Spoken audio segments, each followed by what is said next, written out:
What's up, everybody? Welcome to Watch This, Then That. Today, we are talking about Lincoln, the movie.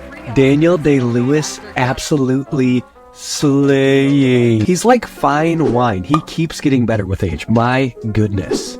Today, I'm going to tell you the who, the what, the when, the where. I'm going to let you tell me why this movie was a bomb or a bust. Let's get into it. The movie actually takes place in 1865. Lincoln has already won re-election, and the Congress is officially in what's called lame duck.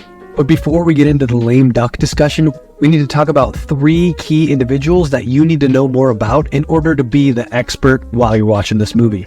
First, William Seward. So it's probably important to mention that William Seward actually ran against Abraham Lincoln in the 1860 presidential election.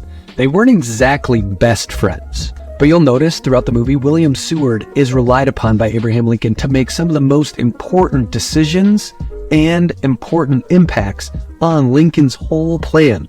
The next person worth knowing a little bit more about is Francis Preston Blair. And what you'll immediately notice is that that guy looks almost nothing like Francis Preston Blair. Due to Francis Preston Blair's close ties with Confederates, including Robert E. Lee, he acted as a go-between for Lincoln in negotiating the Union versus the Confederacy.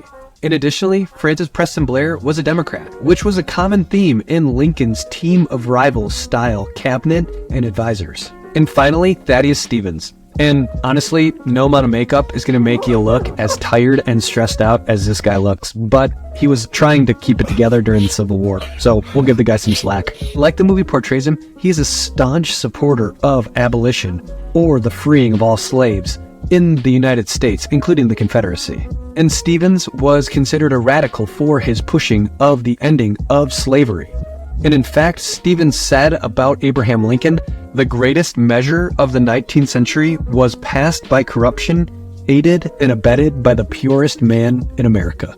Those are the who that you're going to want to know about as you watch Lincoln. Let's get into the what. We're watching as the Civil War nearly comes to an end throughout the movie Lincoln. One thing that had already taken place was the Emancipation Proclamation, but essentially all that did was said that the Confederate States slaves were automatically free.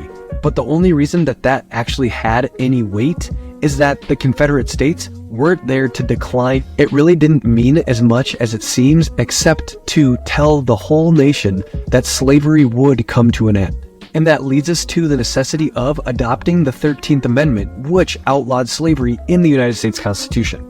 And listen, I don't want to spoil the movie for you, but let me just tell you, we're on our 27th Amendment as a country to date. And that leads us to the when. Like I mentioned, it's 1865, and that means the Civil War is coming to an end. But more specifically, the legislature is in a time of lame duck, the time between when people get elected and new people get sworn in.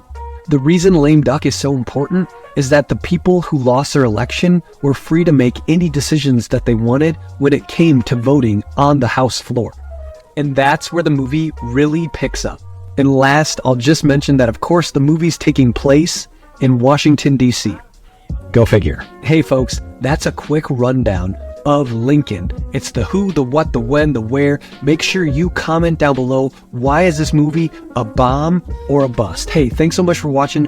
Watch this, then that. Make sure you like the video, subscribe, hit the bell button, because we're coming at you with another movie next week. Thanks for watching, y'all. Peace.